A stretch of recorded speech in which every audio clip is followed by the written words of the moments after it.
একটি অফিসে ইন্টারভিউ চলছিল।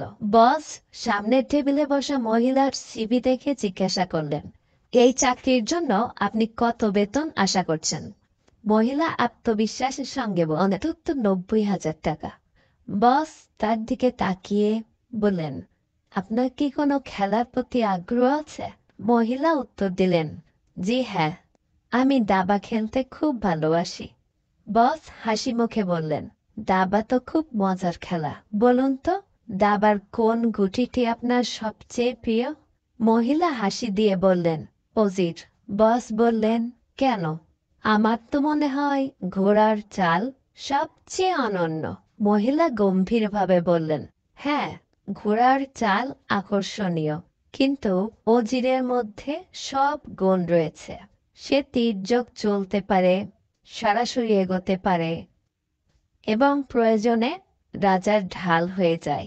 বস মুগ্ধ হয়ে আবার জিজ্ঞাসা করলেন, তাহলে রাজাকে আপনি কেমন দেখেন?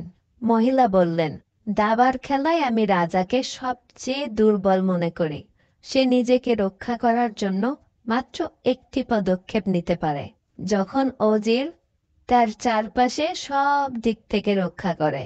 বস তার উত্তরে মুগ্ধ হয়ে আরো জানতে চাইলেন, তাহলে আপনি নিজেকে দাবার কোন গুটির সঙ্গে তুলনা করবেন? মহিলা নির্দ্বিধায় বললেন, রাজা। বস কিছুটা অবাক হয়ে বললেন, কিন্তু আপনি তো রাজাকে দুর্বল বলেছিলেন, তাহলে নিজেকে কেন রাজা বলছেন?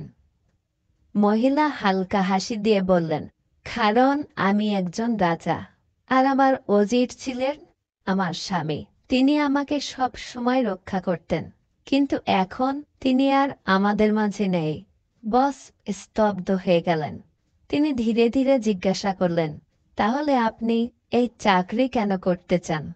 মহিলা চোখের কোণে জল নিয়ে বললেন, কারণ আমার অজির চলে যাওয়ার পর এখন আমাকে নিজেই অজির হয়ে আমার সন্তানদের ও পরিবারের দায়িত্ব নিতে হবে। ঘরের মধ্যে গভীর নীরবতা নেমে এলো। বস হাততালি দিয়ে বললেন, আপনি একজন সাহসী নারী। শুভকামনা রইল আপনার জন্য। এই গল্পটি সমস্ত নারীদের জন্য এক অনুপ্রেরণা। জীবনের প্রতিকূল সময়ে যদি দৃঢ়তা, শিক্ষা ও আত্মবিশ্বাস থাকে, তবে যে কোনো সমস্যা মোকাবেলা করা সম্ভব। নারীদের ভালো শিক্ষা ও সঠিক মূল্যায়ন দেওয়া খুবই জরুরি, যেন তারা প্রয়োজনে নিজেদের পরিবারকে রক্ষা করার শক্তি অর্জন করতে পারে।